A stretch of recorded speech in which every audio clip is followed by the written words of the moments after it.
Indonesia, itu yang saya ambil pelajaran.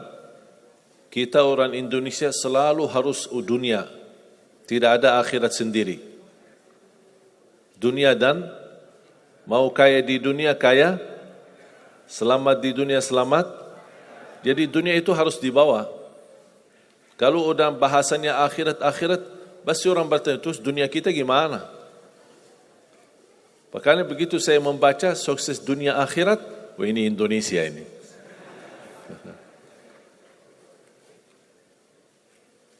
Bahkan hampir setiap ibadah kita pasti yang dikejar dunia.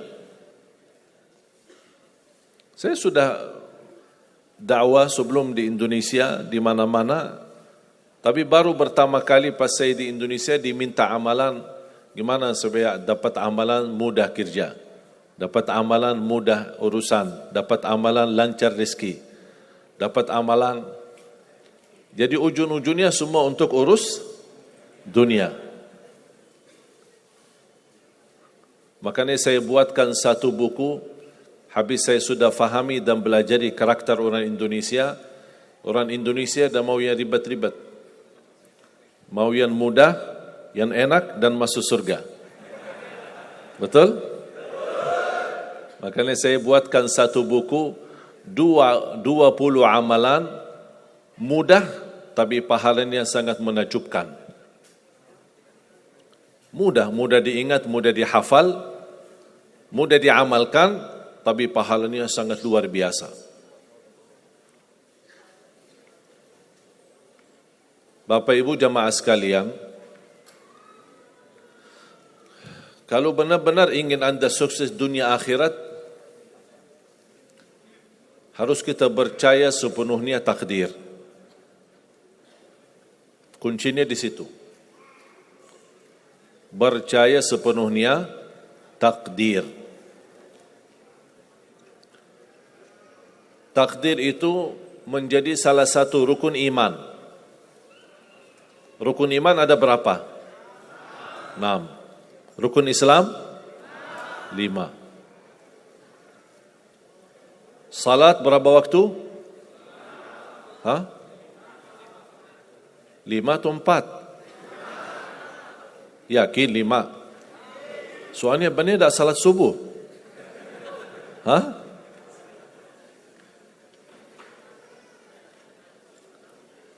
Takdir itu menjadi salah satu rukun iman. Tapi banyak di antara kita yang belum percaya sepenuhnya soal takdir. Dan kita sifat manusia, mohon maaf, suka tidak adil. Contoh, kalau Allah berikan karunia, nikmat, pertama kita lupa bersyukur. Yang kedua, kita tidak pernah berkata sama Allah, ya Allah kenapa aku dapat nikmat ini? Tapi sebaliknya, kalau kita diuji oleh Allah, kita kurang sabar, dan kita bertanya sama Allah, ya Allah kenapa saya diuji? Faham tak? Kalau kita dapat nikmat, ada enggak orang-orang yang lulus misal ujian, dia berkata, ya Allah kenapa saya lulus ujian? Tak pernah. Tapi kalau dia tidak lulus, dia bilang apa? Ya Allah kenapa saya tidak lulus? Ketika ditimpa musibah, dia selalu merasa nyesal atau merasa sakit hati, tersinggung. Berkata sama Allah, kenapa saya diuji? Padahal saya orang baik. Saya jaga salat, saya berusaha mendekat sama Allah. Tapi saya merasa bertambah berat ujiannya. Tapi sebaliknya, ketika diberikan nikmat, dia tidak pernah menyebutkan, ya Allah kenapa saya mendapatkan nikmat ini?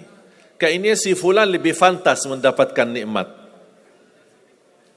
Itu tanda manusia tidak adil. Tidak bersikap adil. Makanya subhanallah, semakin anda mantap imannya terhadap takdir, semakin hidupmu jadi nikmat. Saya kasih contoh.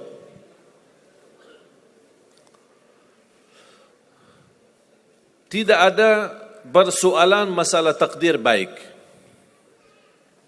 Itu bukan masalah bagi kita. Justru kita bertambah senang kalau kita mendapatkan takdir yang baik. Tapi yang menjadi persoalan bermasalah bagi kita adalah takdir buruk. Ketika ditimpa musibah, ketika ada ujian, ada sakit, kesulitan, penghasilan yang tidak mencukupi, dan banyak masalah keluarga, masalah rezeki, masalah sama majikan, masalah di kerjaan, itu yang membuat banyak beban fikiran.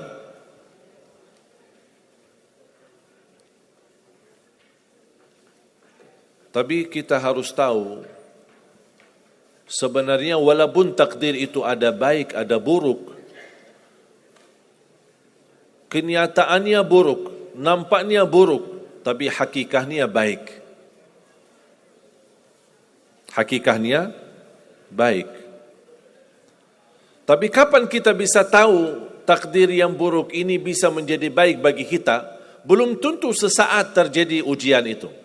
Bisa jadi belakangan, bahkan bisa menjadi sekian lama baru kita tahu dan sadar ternyata takdir itu baik bagi kita.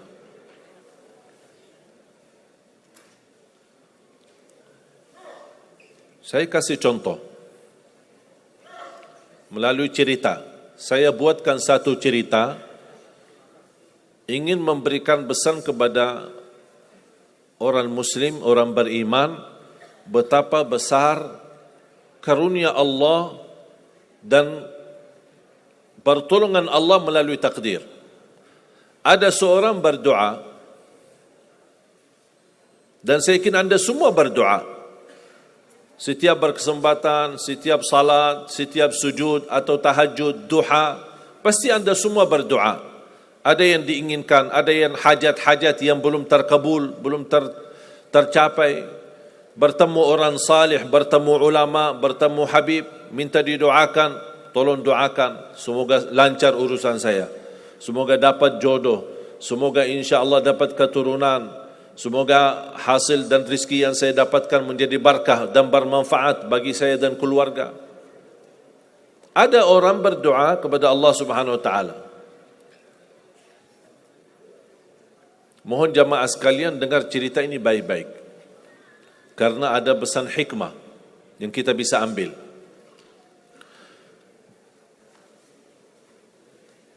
Orang ini berdoa tapi tidak melebihi selain doa meminta jodoh yang salihah, yang cantik, yang kaya.